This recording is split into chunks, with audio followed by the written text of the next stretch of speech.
¿Se acuerdan, amigos, que después del Niño Costero tuvimos esa gigantesca tragedia, sobre todo en el norte de nuestro país, ¿no?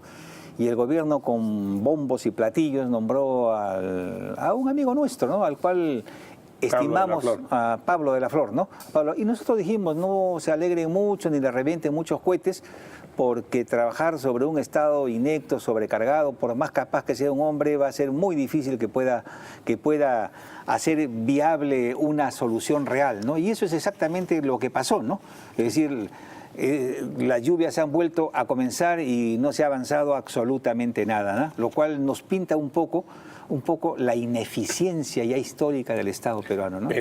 Pero, Pepe, perdón, vamos a ver. Han habido ocasiones en que nuestro país ha tenido que asumir ese tipo de emergencias y ha sabido estar a la altura de la ciudad. Tiene razón, me acuerdo. Porque había un líder. Sí. ¿Ah? Porque había un líder. Hoy por hoy, finalmente, la falta de liderazgo del propio presidente de la República es, en el fondo, la culpable de todas estas ausencias. Porque yo recordaré, es verdad que en otros casos, por ejemplo, la reconstrucción del sur en Pisco, con los problemas legales que había, también se quejaron durante la época de Alan García. Pero, por ejemplo, en muchos otros asuntos, me consta, porque cuando he sido parte del segundo gobierno de Alan García, él estaba detrás de todas las cosas que ponía como metas. Y estaba detrás de cada uno de los ministros para que se cumplieran los plazos, para que se hicieran las cosas. Entonces, ese liderazgo no lo ejerce Kuczynski porque no es líder y porque no le gusta trabajar.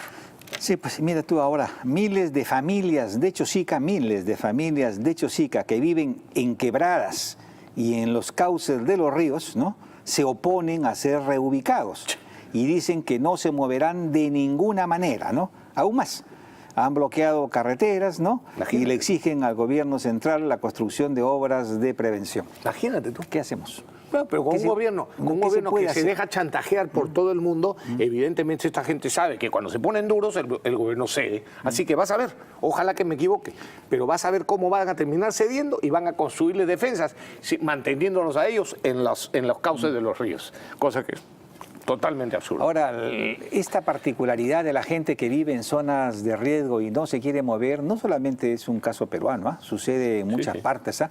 Yo me acuerdo hace ya muchos años en Pompeya, ¿no? En el año 79, el Vesubio, años? Bastantes, hace unos 20 años, barrió, sí, ¿Cómo 20 años? Sí, claro. 20 siglos. No, yo estuve en Pompeya caminando. Los restos de Pompeya. Yo estuve caminando por el resto de Pompeya. Y entonces veía que la ciudad, que tiene 1 millón de habitantes, está a unos 10, 13 kilómetros del volcán. Si explotase ese volcán nuevamente, que está calculado que tiene que explotar otra vez, ¿no? Es decir, la tragedia sería, en el año 79, mató apenas 5.000, todos los habitantes, que eran 5.000, claro. Y Herculano, que eran 2.000, ¿no? Punto, ¿no? Pero nadie se mueve. Tú los ves ahí paraditos. Oye, pero esto puede explotar, ustedes pueden morir, sí, lo sabemos, pero... Este es nuestro pueblo. Este es nuestro pueblo, esta es nuestra tierra, este es nuestro balcón, estos son nuestros cerros, ese es nuestro volcán. Que nos pueden matar, sí, pero lo queremos. Algo así pueden decir nuestros amigos que viven en las quebradas y en los cauces de los ríos. Bueno, pues si esa es la situación, yo por lo pronto, no sé, una madurez, no darle ninguna ayuda a quien que se ubica en un cauce de río y pone el río se lo va a llevar, pues, ¿no? De todas maneras, no hay forma. Tarde o temprano se lo va a llevar. No hay forma, ¿no? Entonces, que el Estado vea qué hace, ¿no? ¿Qué hace? Si emplea psicólogos, algunos elementos de persuasión, ¿no? Pero no hay solución, ¿no? Quien sí está encontrando la solución es el ministro de Educación, Idel Bessler. Muy bien, hombre, muy bien. Quien anunció que se cambiarán los textos escolares y se eliminará el caviarizado término conflicto armado interno, pues oculta la naturaleza criminal de Sendero Luminoso y el MRTA que le declararon la guerra al Estado peruano. Bessler también anunció que se echarán a 86 maestros con antecedentes terroristas, ¿no? Muy bien. Pues, le está dando, yo puse ahí en un Twitter cuando supe esa noticia antes de ayer, felicitando al ministro Idel Bessler, que es un hombre que conoce y que además tiene coraje. Para que lo escuchen, ¿no? Estos dos exministros, Saavedra, que empezó con Humala y que continuó absurdamente considerado como si fuera un magnífico maestro, ahora según dicen sus defensores, ahora con un puesto enorme en el Banco Mundial a cargo de la educación en el mundo, pobre educación en el mundo, digo yo, llenó de comunistas, llenó de gente de Patria Roja el ministerio, llenó de gente con este pensamiento caviar, que lo único que originó fue durante décadas le han vendido una falsa historia a la juventud peruana, y ahí vemos en este momento las consecuencias. Y de eso también continuó haciéndolo esta señora Martens, ¿no? Marilu Martens. Así que felizmente que en algún momento se están enterando de lo que está corrigiendo Idel Bextren, por fin. Y sobre el tema de Maduro, Pepe, es que es el caso de Venezuela, sí, eso es lo que antes quería decir y ahora me he acordado. Maduro no puede entrar al Perú, no podemos permitir que entre al Perú. Hoy día en una entrevista en el diario El Comercio, la canciller de la República, nuestra querida amiga Cayetana Aljovín, ante la pregunta de si van a invitar a Maduro, etcétera, bueno, ya se sabe que ha sido invitado. Entonces, la respuesta de Cayetana, de la canciller, es, bueno, en realidad la costumbre hace que el país anfitrión invite a todos. Bueno, o sea que están poniendo la costumbre por encima de los derechos humanos. Están poniendo la costumbre y la diplomacia, entre comillas, para no quedar mal con un criminal como Maduro, por encima de lo que corresponde. ¿Vamos a permitir que un criminal como Maduro pise suelo peruano para hablar sobre el tema como es? ¿Cuál es el tema de la gobernabilidad democrática y corrupción? Y lucha contra la corrupción. Imagínate tú. Son los dos temas centrales. No podemos ser tan hipócritas, por favor. Sí, pues, un poquito de decencia, un poquito de coherencia. Sí, sí. Así que yo no sé si son las costumbres diplomáticas o no, pero ya es hora de que nos pongamos los pantalones, y que no solamente nosotros, sino que lo hagan varios países de América del Sur. Entonces, muy bien, será la costumbre, pero en mi concepto, y eso lo está pidiendo hace tiempo, con mucha razón el ex canciller, que por cierto, vamos a tenerlo hoy, si es que viene. ¿Está por ahí Luis González Posada? ¿No? Posada. ¿Ya llegó? Entonces hablaremos de eso con él después, ¿no? Pero francamente no podemos permitir que un tirano asesino venga al Perú. Eso es lo que se llama democracias bobas. Y de las democracias bobas resultan los tiranos como Maduro, porque se desprestigia la democracia cuando no se sabe defender coherentemente las cosas. A ver. Otra denuncia, Pepe. Sí, a ver, te escucho. Casi monopolio en las farmacias. Más que denuncia. Es verdad que en el Perú no existe, lamentablemente, una ley que impida fusiones que conviertan un determinado sector casi en un monopolio. Casi en un monopolio, exactamente. Entonces, no es que sea ilegal lo que ha hecho Incafarma al comprar. No es ilegal. Mi Farma. Tan no es ilegal que el propio Indecopi ha dicho que no se puede hacer nada. Así es. Pero entonces aquí la reflexión nuestra es al Congreso, exactamente. Pues, o sea, en el Perú sobran leyes estúpidas, leyes idiotas. Y en cambio faltan leyes como esta, por ejemplo. En casi todos los países del mundo existen unas normas que prevén que ante una adquisición se tiene que evitar las concentraciones de mercado o que las fusiones lleven a una especie de oligopolio o monopolio. Así que ahí tienen ustedes, señores congresistas, un reto de una ley verdaderamente importante y verdaderamente urgente para sancionarla cuanto antes. Mientras tanto, esperemos que eso no perjudique bueno, Indecopi sí puede hacer eso. Si hay una concertación de precios, cosa que ya hizo en el pasado, podría sancionar y evitar esos abusos. Ahora, otro tema que ha estado de moda esta semana ha sido la traducción fiscal de las declaraciones del señor Marcelo Odebrecht, ¿no? Yo no he leído, por si acaso, las 150 páginas, ¿no?